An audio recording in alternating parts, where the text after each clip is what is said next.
What's going on, everybody? Welcome into another episode of Dinger Dudes.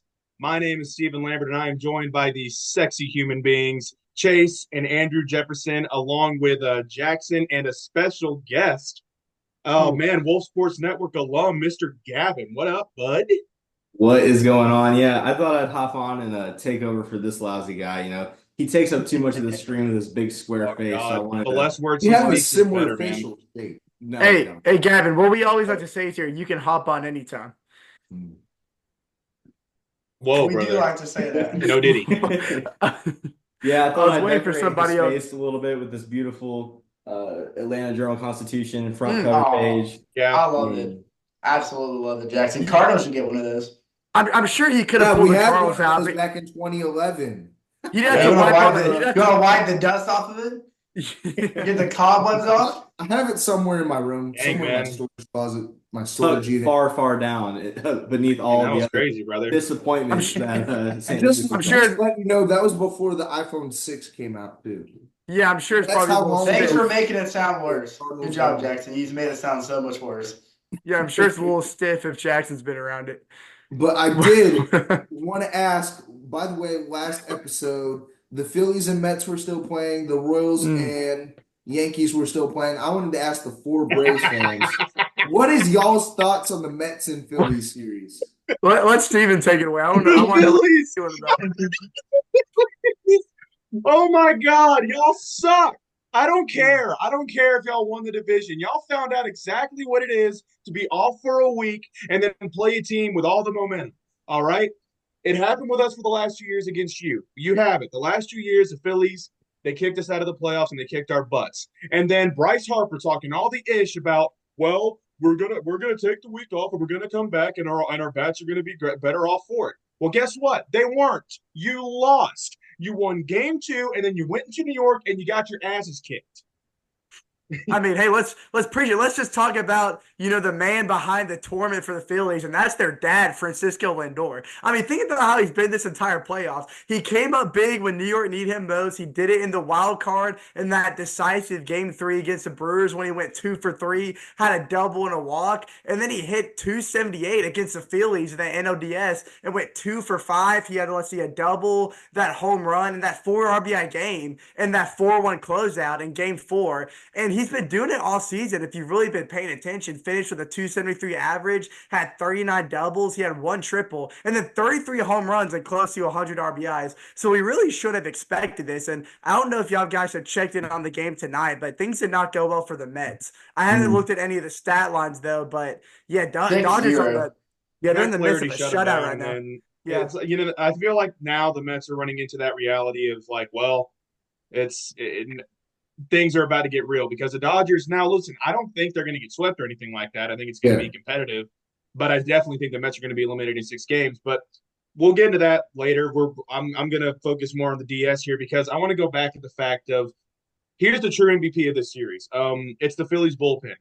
12 ERA in this series. Like everything that you need to know about this series is in Game 1.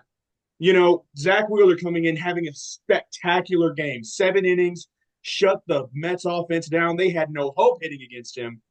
And then what was it, Hoffman that came in the eighth Matt and just Strong. gave up.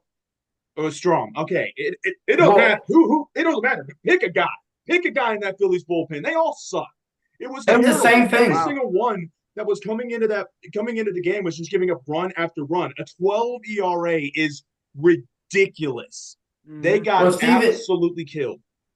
what you're talking about is about Hoffman was the game that got them eliminated. Because remember, Game 4, Ranger Suarez started for the Phillies, and he looked dominant through 4. And then they put on Hoffman, and he gave up 3 runs. And then that's when it in the 6th inning, and that's when it went downhill for the Phillies in that last game.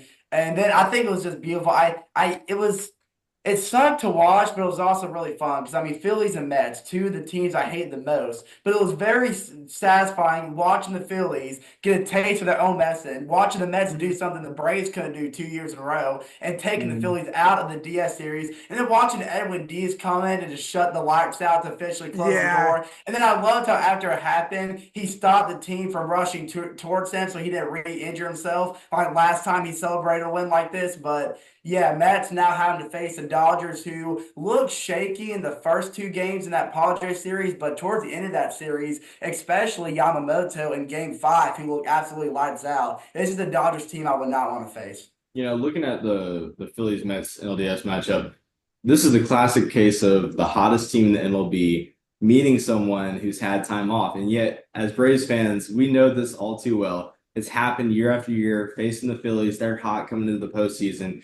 Everything that's happened to us has happened to the Phillies now. They've now met up with, like I said, the hottest team in the MLB. I remember months ago, I went to a Braves game. We were playing the Mets, and they beat the crap out of us. And it was a surprise because I was like, this team's getting hot, and I wouldn't want to face them come October if they somehow squeaked into the wild card. Sure enough, they made their way into the wild card, and they got the job done. And it's fun. I hate the Mets, but it's fun to see that fan base finally have something to cheer for. Finally, it's good for baseball in a way, if that makes I sense. mean, But I think that the Phillies had a rude awakening. I think they went to that series thinking that they were going to be, the top dog, and really that they should have won that series. They were the better team front to back. Their bullpen's extremely, extremely well versed in how really diverse they can be in their pitching styles and what they need per game. That lineup hits bombs, but they just went cold, and that's that. That's baseball, and the Mets found a way to win, and it was really fun to watch the series. I hated it because it was our two rivals, but it was a good series to watch.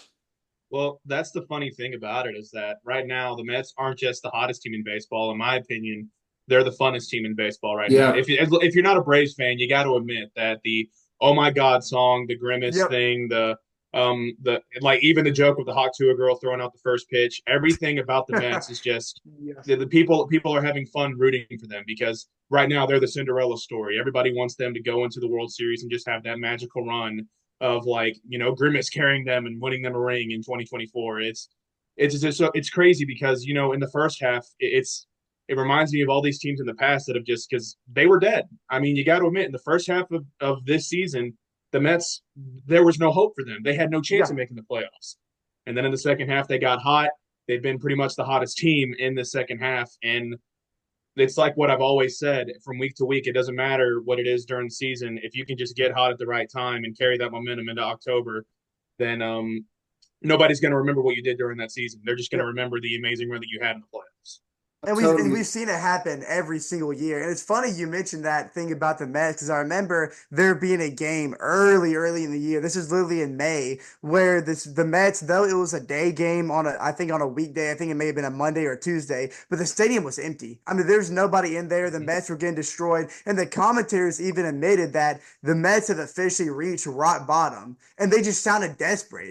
The whole fan base was desperate for just something to grab onto to pull them out of that mud. But then eventually they found it. They found that rhythm and they carried it somehow all the way to October. And you're right, Steven. We have to admit something, even as Braves fans, that this is good for baseball. Because you see people, there's that video going around on TikTok of Grimace getting into the subway with all the other people, and they start jumping it up and down, going crazy. And it's fun. This is a fan base that's really been hungry for this since their World Series appearance against the Royals. So yeah, I mean, Steven, I'll admit it here. I hate the Mets.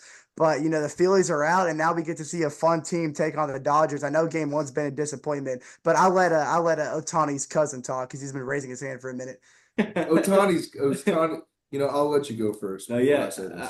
I was just thinking about it. You were mentioning games in May, and that made me think of the trade deadline. And it's crazy because approaching the trade deadline, there were talks of Pete Alonso getting shipped off, talks of even Lindor not being around anymore. They paid him all that money, and maybe they thought that he had more value than what they were getting from him. So to think that they went from, like you said, Andrew, rock bottom, stadium empty, thinking about selling the team to getting hot at the right time. And that's why I love baseball so much because you just never know what's going to happen. And finally, all that money that they paid to build that lineup, and yes, Scherzer's not there anymore, Verlander's not there anymore, but the core of that lineup's still there.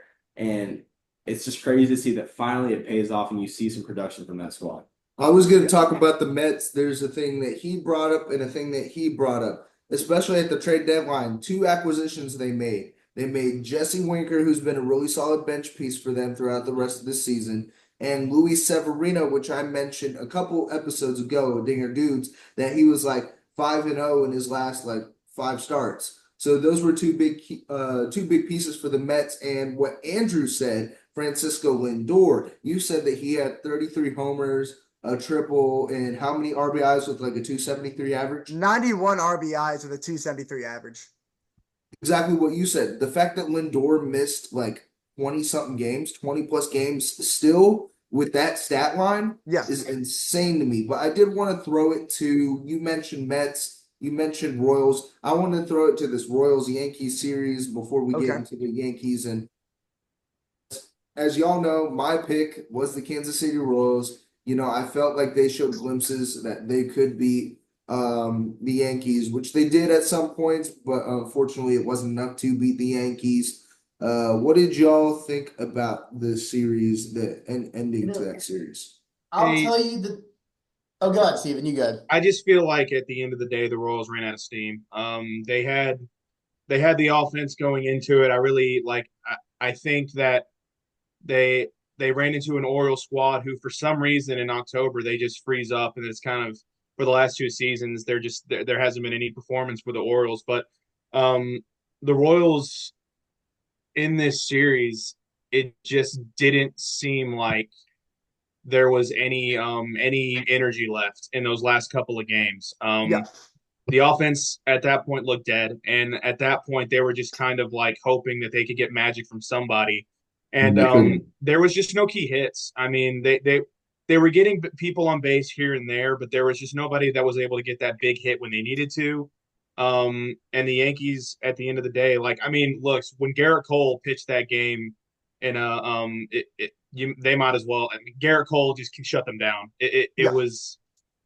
It, it was a good game by him, and the Yankees offense, performed. They got enough runs when they needed to.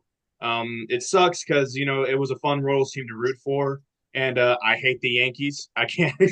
I'm Amen. rooting for the Amen. Guardians to knock them off, but I mean, you can't deny that this Yankees team they're special.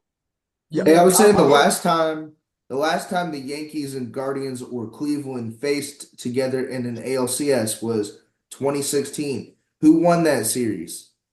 The Cleveland Guardian or Guardians. the Indians won it technically. Indians. Indians. Well, I'll say this. To me, the defining factor of that Yankees and Royals series was the third game because we went into that series tied 1-1, and this was kind of a moment where the Royals needed to finish it in Kansas City. They did not need to bring it back to New York in Game 5 with an even matchup because that's when they would have been dead. Now I know the Yankees won it in 4, and it's because what happened in Game 3. We saw Schmidt get the start for the Yankees in that third game, and then the Royals offense just completely hit a wall. You had I think Clay Holmes came in after Schmidt, and he was lights out in the bullpen. Absolutely shut the Royals down. Bobby Witt Jr. was the only one offensively who had any consistency. Now I will say shout out to you, Jackson. Tommy Pham played a great series for the Royals, especially in the outfield. But then that Stanton moonshot in the eighth inning just sealed the deal for that third game. And it was after that third game, watching the lack of discipline I saw from the Royals. They just looked so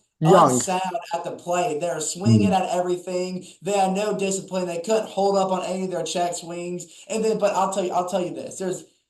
That was by far the most. This has nothing to do with how the series actually fared. I just want to make this point because it angered me. This was by far the most annoying series to watch, and it was the broadcast booth. Oh my gosh. Bob That needs to be Costas. talked Bob about. That needs to Costas. be It's talked the about. worst Dude, broadcasting what was that double series. play call? It was like, and it's a double play, and John And Carlos you know can't what? believe You it. know what? Yeah.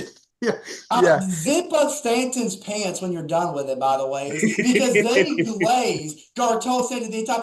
All they talked about was his hamstring injury. Every time he did something wrong, it was, oh, I feel so bad for Stanton. He can't do anything because of his hamstring injury. And then when he hits a home run, oh, look at Stanton go. Even with the hamstring injury, he's still hitting moonshots. Dude, it was bad. It was bad. But nonetheless, Jazz Chisholm, by the way, what an interesting player to watch. I see playing third base, something he's never done in a playoff series, and he played it to perfection. Perfectly. Yeah. And he's kind of like become the new like villain arc in the MLB now with his attitude. I mean, him like I love interacting it. with the entire series. After Stanton hit a home run, then he went down there and hit a pop fly. All the fans started billing him. Then he looked at the Royals fans and went like this and that kind of stuff. I love it. I know people think it's a bad attitude, but for me, I think it's just a guy loving the game, a kid having fun. I mean, he came from the Marlins, a bottom feeder in the NL East. Now he's playing in the ALCS, so let him have his fun. He's playing great at third base, I not too bad remember the offensively, and he's enjoying his time. what's so funny is I just remember his attitude. We're like there wasn't it just I remember watching him like when we went to a Marlins and Braves game earlier this year. We were doing our Oh, little wow. trolling thing, like yelling at him, Yeah. like talking to him, and like saying like Chisholm, you suck, you're never gonna be Acuna, blah blah blah. But he interacted with us. He was smiling. He was having fun. He's just a fun player to root for. At the end of the day, he makes the game fun. Um, it's also nice just because like we were talking about it at that game of like man he's just in such a tough position right now with these Marlins like they thought they were going to do something this year and now he's just caught in this team and like we're hoping that he gets traded somewhere where he can compete. He got traded to the Yankees and what happens when he was with the Marlins he wasn't performing. Since he's been with the Yankees he's been an asset for him. He's been a Mhm. guy that they can rely on. And he's not he's not been like the offensive juggernaut in this series, but he's done things that have helped this Yankees team and helped them win that series. And at the end of the day, like when they go up against the Guardians in the ALCS, they're going to need a guy like Chisholm. They're going to need guys like Verdugo to step up in order for them to make the World Series, which I hope to God they don't.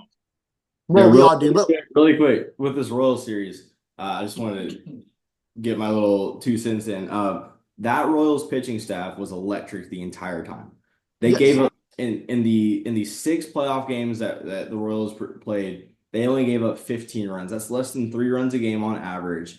The problem was the Royals offense. They went cold at the worst possible time. It was Yep. like the Braves 2 years ago in the playoffs when we faced Yep. we couldn't hit the ball, and that's exactly where the Royals went wrong. The pitching staff did everything they were supposed to do. Cole Reagans was on fire. Seth Lugo did his job. Everyone in that bullpen was doing exactly what they needed to do. Giving up 15 runs in 6 games against the Orioles, a top offense, and the Yankees, a top offense in the AL all season long. The pitching was on point. The hitting is where they fucked up. Well, Gavin, I'm glad you Bleep mentioned that that. out. And Thank going, Gavin. no, you know what? Leave it in there. You know Hold what? on, Because we he got we did. got to Cool. change the board. That's one fuck that we have to Yeah. scratch out. No, Just no. put Put it it Listen, back the in the word. square, dog. Just The have word it. describes it perfectly, though, and that's what was so frustrating to me. I mean, you can go back and forth between the lackluster offense, but it reminded me of like every time I see like things like that happen in baseball, I just go back to DeGrom's days in New York, where he would Nah, dominate on the mound and have Lugo no was on that offensive team. production behind him. Because I remember, and I know how that had to be frustrating for the people on the mound for Kansas City who were keeping the Royals in the game, keeping it a competitive game. But then there was moments like the game where Garrett Cole pitched. He pitched a great game, but they still got 6 hits off of him. But every time there's a runner scoring position, it would always be a ground ball. Somehow the Royals were just prone to hitting the ball in the infield, which took away all the offense production. Then yeah, let's talk. I just want to give my props and kudos to Jazz Chisholm real quick, because I think the most impressive thing to me was him going to third base and guarding that hot corner, because that is a very tough position to play in baseball, because balls are hit 100 miles an hour down that line and you got to be quick on your feet, and then you have to make plays, get it to first or second, whatever the situation is. And he just looked like a natural, and I think this kind of shows like a Mookie Betts situation when he transitioned from the outfield and got put in shortstop. It's just he's just an athlete. All in all, just he can play anywhere in baseball, and I think that's just a key aspect that that could take the Yankees far. And like you said, Steven, don't want to see the Yankees win, but I think we can all admit that a Subway Series would be beautiful to see. I don't want to see it, but a part of me kind of No, does want to see no, it it I would. was because It would much make you want to puke. it'd be kind of fun though, I was right? gonna say, hey, Yeah. Andrew, I was gonna say, speaking of guarding, I wanted to throw it to the Royals division rivals, the Okay. Guardians versus the Tigers. That was a series that was a lot closer than I thought it was gonna be. Lane Thomas, Lane where did Thomas, you come from? former Cardinal, by the way. Former Cardinal, by the way. We Sure. sent him to, bro. We got Lane 10 Thomas minutes had left in the this episode. absolute game of his life Good for in him Game too. 5 of that Good for series. The him. grand Getting that. slam, Yeah. skoo ball. It sucks. He had an incredible season. I mean, Mhm. he was the reason that the Tigers even got this far. Yep. But Yep. then when they needed him most, what did he do? He vanished. Well, here's the He gave question. up 5 runs. He gave up so many. He couldn't find the stuff to shut them down. And unfortunately, the Tigers just didn't have it in them this year. Well, here's the question. The Detroit Tigers, an improbable run. Mhm. There was no reason they should have been where they were, obviously. Yeah. No. Yeah. The pitching carried them the entire season to win as many games as they did, and the bats, caught on fire at the right time. But here's the question: if you're Detroit and you've made it this far into the postseason without any kind of prediction of getting that far, what do you do with who you have? Tariq Skubal. Do you want to keep him around?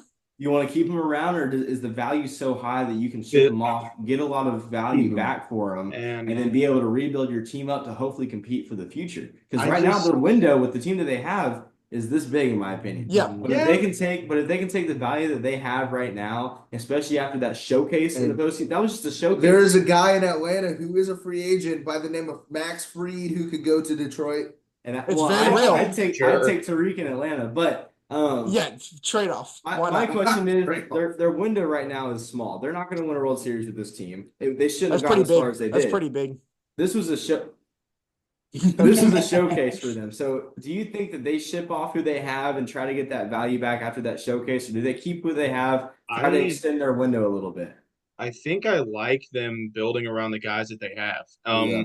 Now, here's the thing. You say, yes, pitching has carried them throughout the year, but there are some guys on that offensive side that have really performed for them this year. And shout out to, oh my God, hold on, sorry, Riley Green. Who has had an incredible season for them.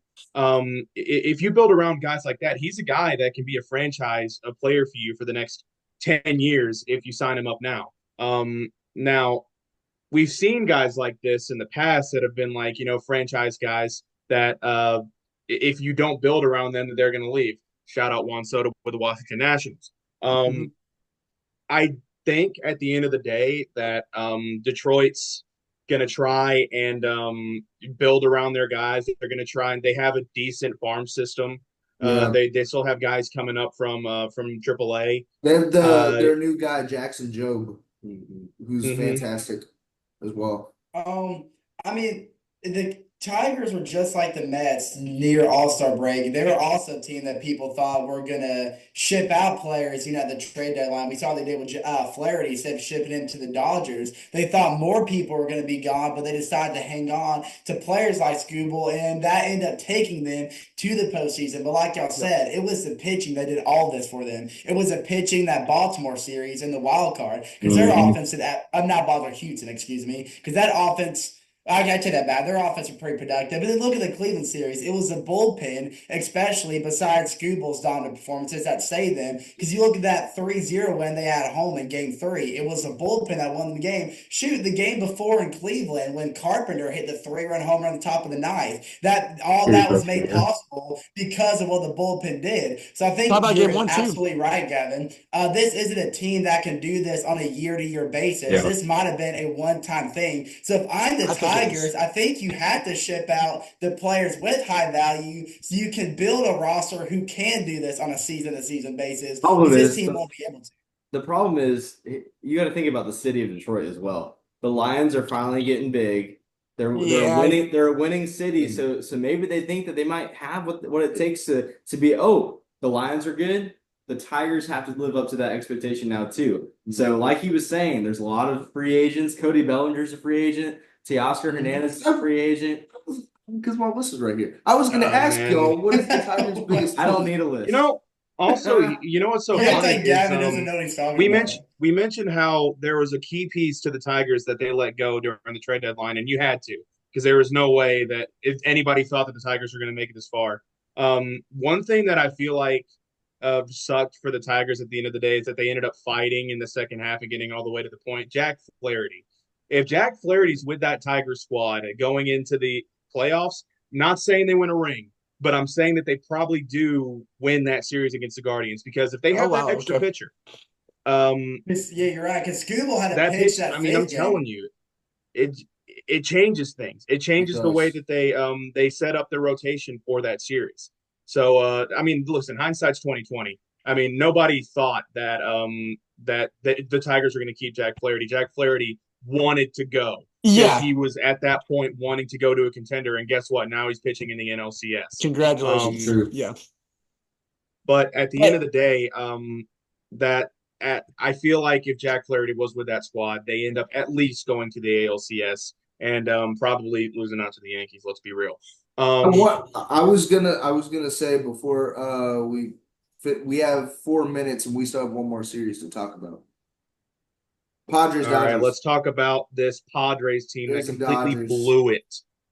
I hate it for him Blew because it. man, I was such on the hype train for San Diego, especially after watching Tatis what he did to us and that amazing outfield. I mean, that outfield core in San Diego is ridiculous, both defensively and at the plate. And you have again one of those bullpens in MLB that has just rose up towards the end of the year, and they have so many key pieces they can lean towards. But then you gotta look at the competition they were going up against, and I think it just came down to who was better than who. And I think like Mookie Betts had an amazing series, and he was bound to have a great series too after missing all that time at the start of the season, and then worked his way up during towards the end of the year. And then Otani, he's been hot in the playoffs, and it's just I don't know. San Diego, I kind of thought it was their year, but I mean, then again, like you said, you go down to that in-state matchup against LA, and you kind of knew they kind of thought they were doomed from the get go because you saw what Jack Flaherty did against them when he pitched in that game Yeah. as well. And yeah, I don't know. I was really hoping San Diego would get through. Tatis had a great season, and all the young guys did There's great too. Listen, I talked about this on Sports Out of Pocket. Probably Mhm. not a lot of people remember that, but I said after the Padres played in that Braves series, yes, the Padres offense was hot for a couple of innings, but in the innings to where our bullpen came in and shut them down for Yeah, like yeah. it was obvious to me that this Padres offense had holes in it. When yeah. there's a guy that can come in and shut them down, they get shut down, and they did for the last two games of that series. It like I mean, listen, game five, it was over. There was not a Oh single yeah. person in that lineup that was able to do anything It was against the such a Dodgers sad game to watch. well, Dodgers lineup. besides Kyle Higashioka for They NFL. got 16 they got strikeouts. shut That's all out I have to back to say back about that. games. Padres got shut out, but they lost in that fourth game when they got lost 8-0. Which, by the way, Dylan Cease, where was that when we were playing you? That was an awful, abysmal That performance. That would have off-brand been nice Spencer when we were facing Strider. him. Off-brand Spencer. I just want to say one thing about this series. I just want to say Uh, one thing about this series in this final game. You Darvish did not pitch bad. That Padres offense went cold. You yeah, right. Darvish went 6.5 innings, only gave up 2 earned runs and 4 strikeouts. Bro, That Padres offense couldn't do anything. They two hits EK that entire killed game. that Listen, ball. here's the thing. Here's the thing. Going to the postseason, the biggest question about this Dodgers team was their starting rotation. The starting rotation did their job, and who stepped up? That Dodgers bullpen. That's exactly who stepped up. They got the job done when they needed to, and then that lineup just did what they were paid to do. They hit the ball, they scored runs, and that bullpen is what has saved the Dodgers all postseason so far. You want to know what's And crazy? Yamamoto Bro, this looked good in Dodgers, that game 5. bro, this Dodgers rotation is without Tyler Glasnow, who was fantastic for them all season. He's Imagine awesome. he was in that lineup. Imagine he was in that rotation. Well, man, Exactly. imagine next year if they throw enough money at Max Fried and then all of a sudden, They have it. Bye-bye. oh Who my wants God, it? then Super then team, I'm bro. I'm probably gonna have to like put a fork in both of my eyes because I'm not gonna want to watch baseball next year if that happens. But at the end of the day, you have to be honest with this offense 1 through 9. That they're gonna compete against any team. I think We got I'm less seeing than a this. minute. We got less Seeing than a this. minute. Come on. But all right. Jackson's fidgeting over I there. guess that's all the time we have for this episode of Dinger Dudes. From everybody here, thank you to Gavin for coming in for this episode. From the sexy twins and Chase and Andrew Jefferson and this guy with a Daddy pencil mustache and a Steve. bum. Just kidding. I love you, Jackson. Have a good day, bro. With all of that, we will see you all next time.